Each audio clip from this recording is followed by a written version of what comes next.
My sister Kayla clinked her fork against her wine glass, sharp and impatient, until everyone at the table stopped talking and looked her way. With a proud little smile, she announced she was pregnant again. Baby number 10. Yes, 10. I swear it felt like we had barely caught our breath after the 8th pregnancy, and now here we were all over again. What should have been an awkward, heavy silence, because any woman with 9 neglected kids adding another to the mix should make a room uneasy, never came. Instead, my parents erupted in applause. They acted like she'd just delivered some kind of royal proclamation, not news of another disaster waiting to happen. Another grandbaby, my mom, Brenda, squealed, clapping like she'd won the lottery. "We're going to do this one right," she said. A big gender reveal. Something classy, maybe at the country club. Then she turned and locked eyes with me. "And Elena," she added, already smiling like the decision had been made. "You'll help pay for it. Obviously. You're the rich aunt." My fork slipped from my hand and clanged loudly against my plate.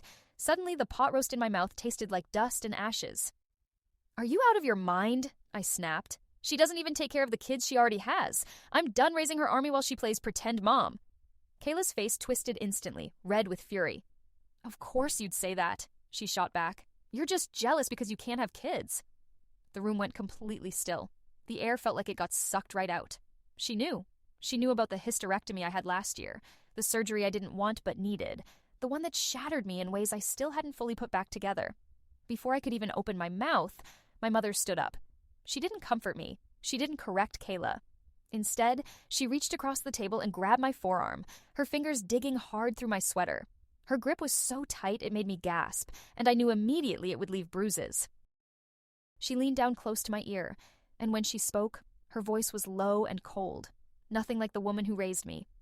"If you don't pay for this party," she whispered, "and if you don't keep taking care of her kids, I'll make sure you lose your ability to have children yourself. Do you understand me?" That's when it hit me. In her blind devotion to Kayla, she had completely forgotten that I already lost that ability. That's how invisible I was to her. That's how little I mattered. I didn't argue. I didn't cry. I didn't say a single word. I packed my bags that night and left. What I didn't realize was that walking out would set off a chain reaction that none of us could undo. The very next morning, my mother called the police on me. And what happened after that shattered our family beyond anything I could have imagined. My name is Elena. I'm 34 years old, and I need to get this off my chest, because what happened to my family still doesn't feel real. This all started 3 months ago, but the truth is, the damage goes back years. My sister Kayla is 29 and already has 9 children. Yes, 9, all with 5 different fathers. And no, she doesn't raise them. That's been my responsibility ever since I finished college and moved back home to help out. Before everything blew up, this was my life. I worked as a marketing director at a tech company, making around $85,000 a year. It's decent money, but not enough to build a life of your own when you're quietly supporting 9 kids that aren't yours. Every morning, Kayla would drop the kids off at our parents' house and vanish. Sometimes she'd be gone for a couple of days, sometimes longer. Occasionally, she'd come back with a new boyfriend. Other times, she'd come back pregnant again.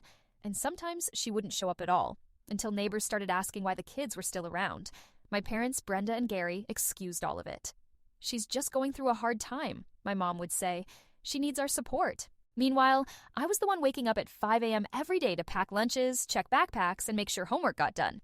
I handled parent-teacher meetings. I talked to principals. I explained to little Mia why her mom missed her birthday again. I held 6-year-old Ava while she cried herself to sleep because she couldn't understand why daddy number 4 stopped coming around. The kids are Mia, 10, Liam, 8, Noah, 7, twins Ava and Zoe, 6, Ethan, 5, Lucas, 4, Mason, 2, and baby Harper, just 9 months old. 9 incredible kids who deserved stability, love, and safety.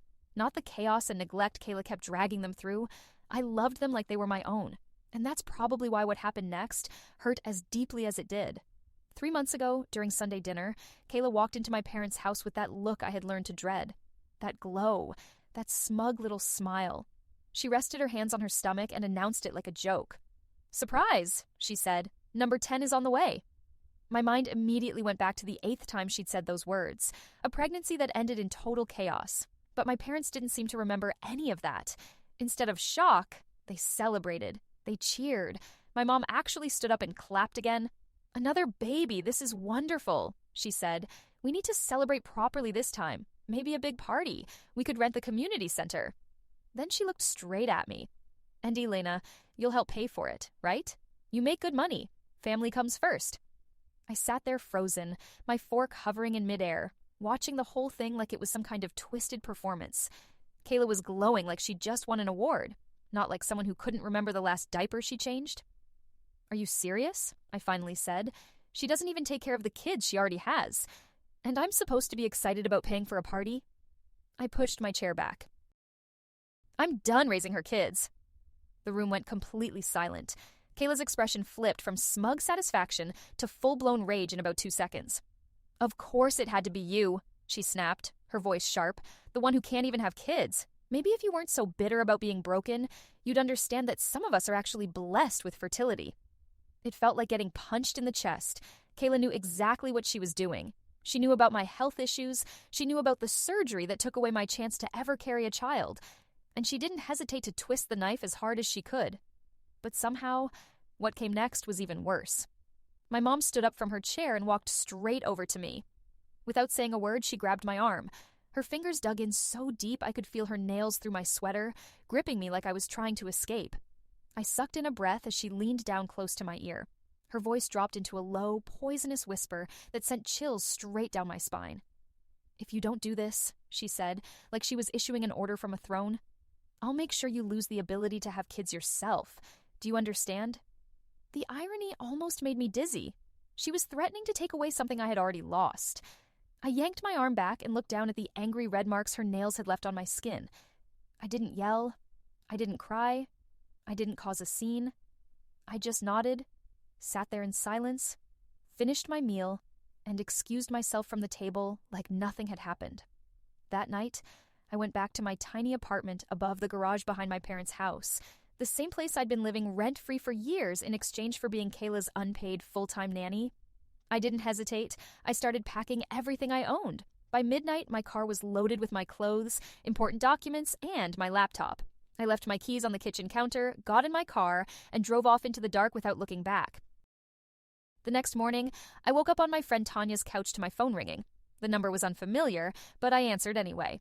Is this Elena Mitchell? A professional voice asked. Yes, I said, still half asleep. This is Officer Miller with the city police.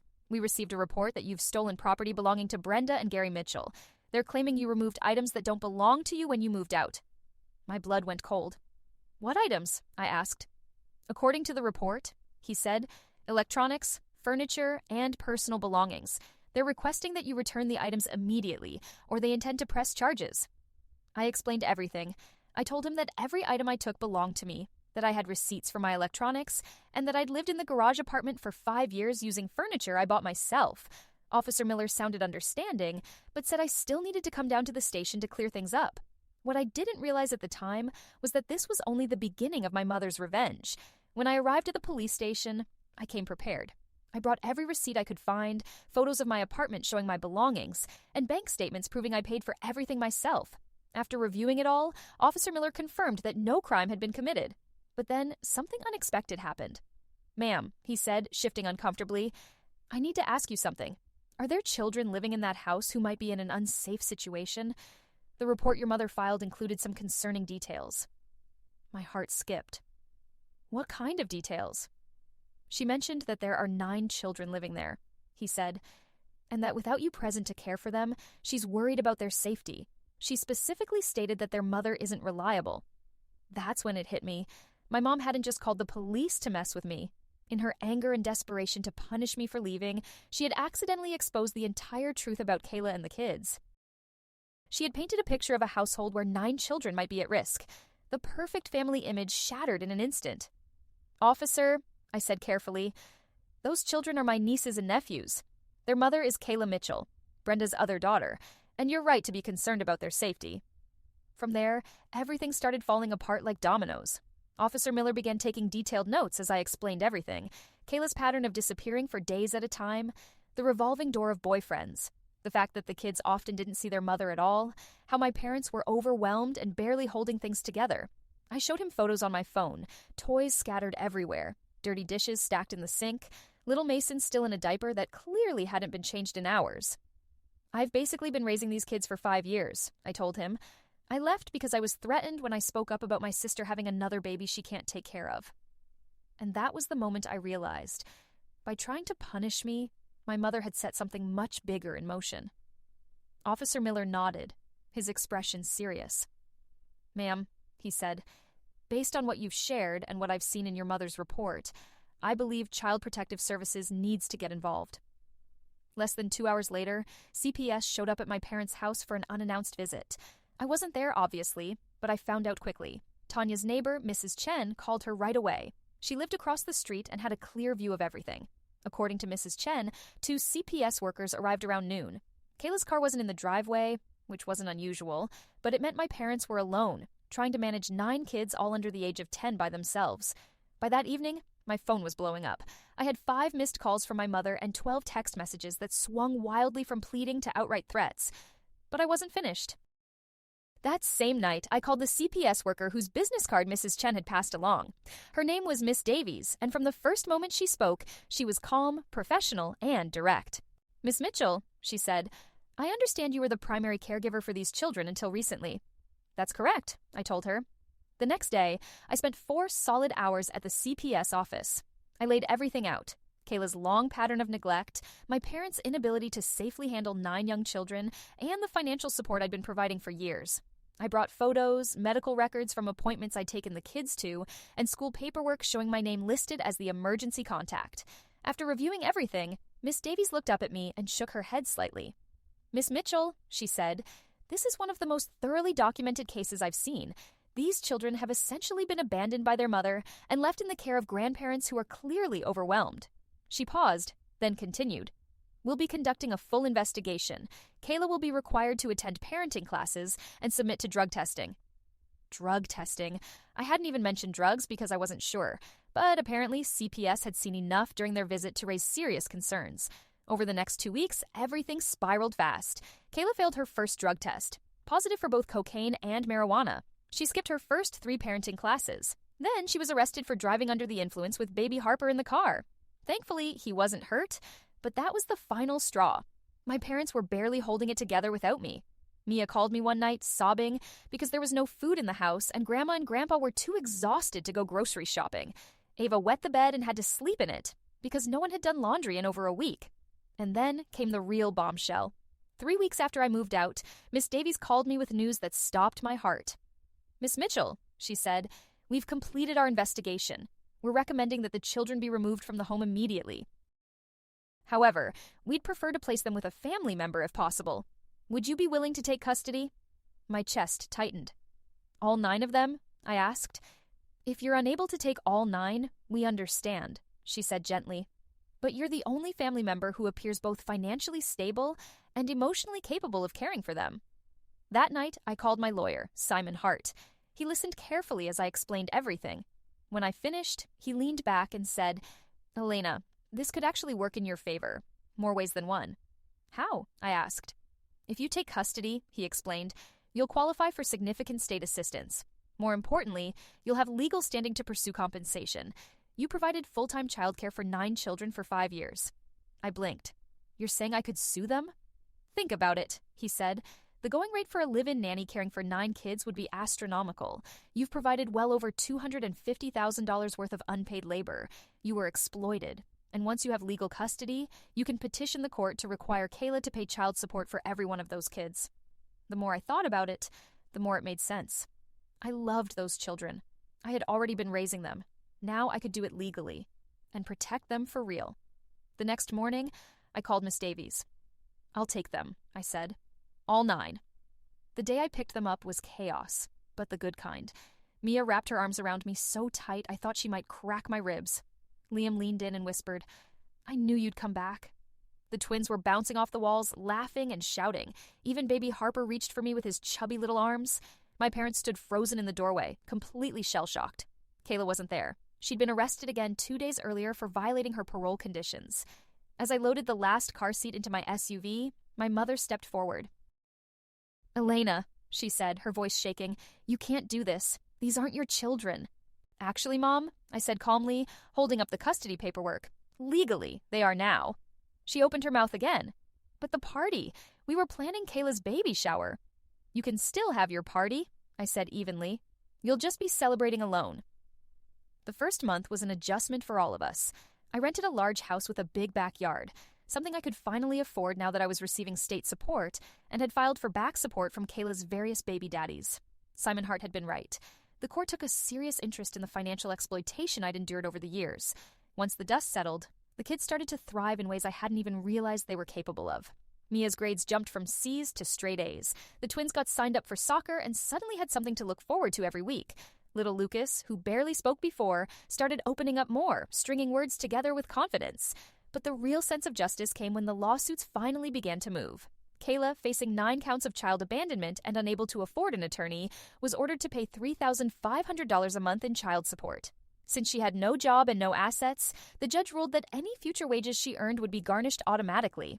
The debt would keep piling up with interest until it was paid. The case against my parents was more complicated, but Simon remained confident. They benefited financially from your free labor, he explained.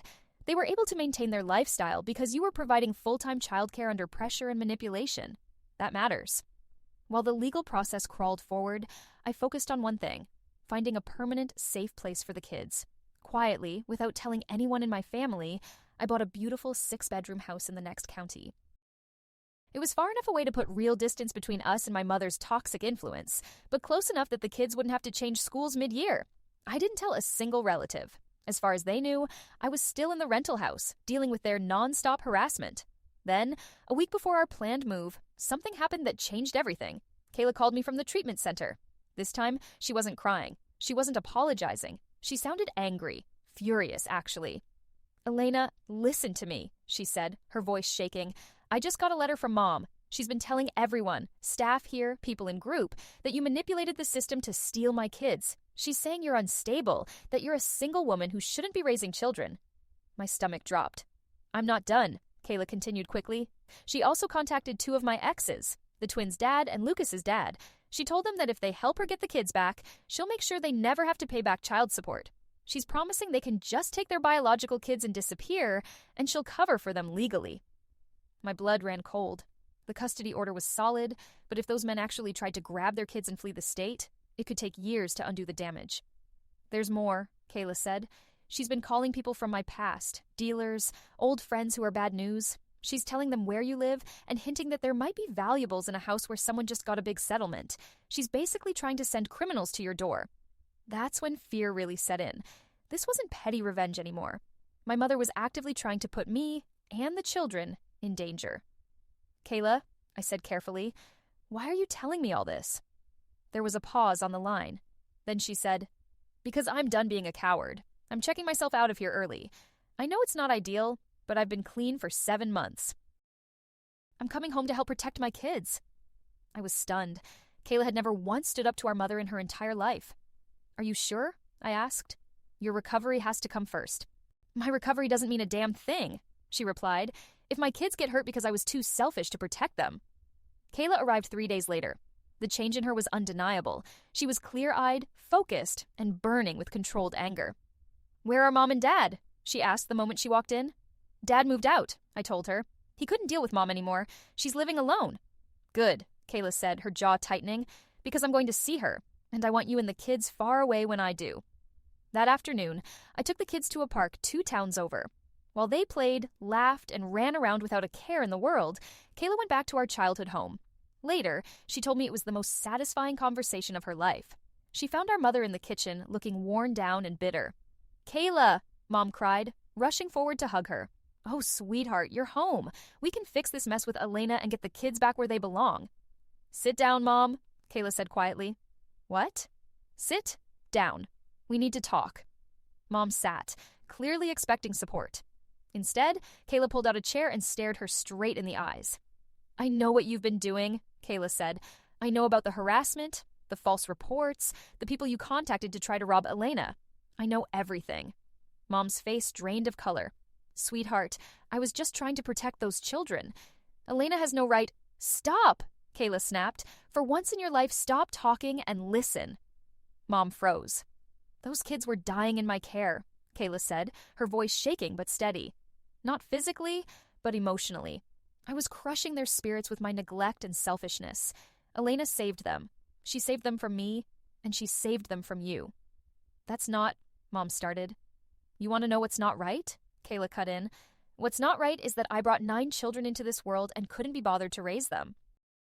What's not right is that Elena gave up 5 years of her life to take care of my kids while I partied and used drugs. And instead of being grateful, you tried to destroy the best thing that ever happened to them." By then, Mom was crying. But Kayla wasn't finished. "Elena loves my children like they're her own," she said firmly. "And if you try to hurt her or them again, you'll never see any of us ever again. The children more than I ever did. There. I said it." Kayla didn't hesitate. She loves them more than their own mother loves them. And you know what? They're lucky to have her. She stood up and started pacing the kitchen, years of bottled-up anger finally spilling out. "And do you know the worst part of all this?